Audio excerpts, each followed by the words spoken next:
2026-এ যেই নির্বাচনের কথা আপনি বলছেন, এটা আসন বন্টনের নির্বাচন, যেটাকে আপনি অন্যভাবে বলতে পারেন নির্বাচন নয়, প্রহসন। আসন ভাগাভাগি অলরেডি ফাইনালাইজের পর্যায়ে চলে গেছে, চূড়ান্তের পর্যায়ে। জামায়াতে ইসলামকে 80 আসন অলরেডি দেওয়ার জন্যে হাতে পায়ে ধরে বসে আছে। 80 আসন, 80, যেটাকে ইংরেজিতে বলা হয় 80 সিটস। আর চিলড্রেন পার্টি, যেটা ন্যাশনাল চিলড্রেন পার্টি, তাদেরকে 8টা সিট এখনো পর্যন্ত কনফার্ম করে রেখেছে। আর বিএনপিও চাইছে মেজরিটি তারা পাওয়ার নিতে। তবে আবারও বলে রাখছি, যিনি ক্ষমতায় আসুন, জামায়াতে ইসলাম, তারা হবে ওয়াচ ডগ।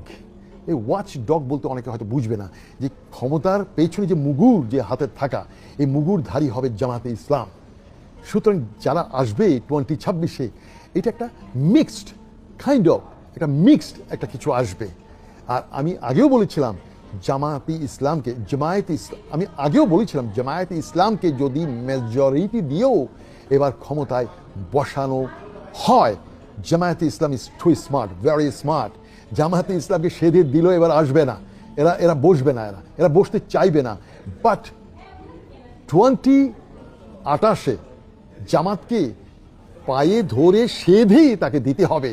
কারণ এই যে ট্রানজিশনাল পিরিয়ড, এই যে 2026 এবং 2028, এই 2 বছরের যে মাঝখানে যে ট্রানজিশন, যে সরকার আসবে, সেই সরকার তার কাঁধে কিছু কলঙ্ক, কিছু দায়ভার, কিছু ব্যর্থতা নিয়েই তারা বিদায় হবে। তারপর হবে আসল নির্বাচন। আর এই ট্রানজিশন পিরিয়ড গতবারও হয়েছে, সেই 1980s-এ, আপনারা অনেকেই জানেন, 86 থেকে 88। আবার বিএনপির সময় একবার দেখেছেন 1996, তো 6 মাসের জন্য একবার এসেছিল। এইভাবে কিন্তু খণ্ড সময়ের জন্য কিন্তু অতীতেও বিভিন্ন দল ক্ষমতায় এসেছিল। আর আপনি জাতীয় পার্টির কথা বলছিলেন, জাতি হেজড়া পার্টি, সেই গোলাম, আমি বলবো এ হলো দাদাদের চাটুকার, নির্লজ্জ একটা বেহায়া। প্রেসিডেন্ট এরশাদের কিছু নৈতিকতা ছিল, যদিও বেশিরভাগ ছিল তার বিশ্ব বেহায়া। আর তার জিন্দা যে ভাইটা আছে, ও ছিল বিশ্ব বেহায়া। আর এই গোলাম কাদের, এ হচ্ছে মহা বিশ্ব বেহায়া, নির্লজ্জ, দালাল, চাটুকার। এদেরকে নির্বাচনী অংশগ্রহণ করতে দেয়াও এটা হবে একটা অভিশাপ, রাজনীতির একটা অভিশাপ।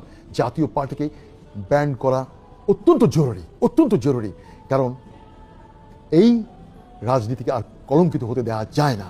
প্রকাশ্য দিবালোকে এই গোলাম দিল্লি থেকে এসে কি বলেছিল মনে আছে?